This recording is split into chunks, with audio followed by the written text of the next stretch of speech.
Once you have the canister on, with the straps properly adjusted, connect the wand to the hose and attach the desired tool to the wand. Turn the power on.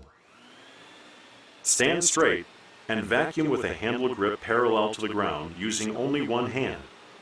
The exhaust air is designed to blow away from the operator in the back.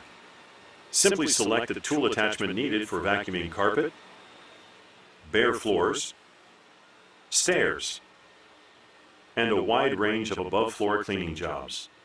A long 48-foot power cord lets the user vacuum a large area from a single outlet. When you're finished, remove the canister by loosening the straps and sliding off one shoulder strap, then carefully lowering the unit to the floor. Do not drop the unit onto the floor. The power cord can also be neatly wrapped for storage.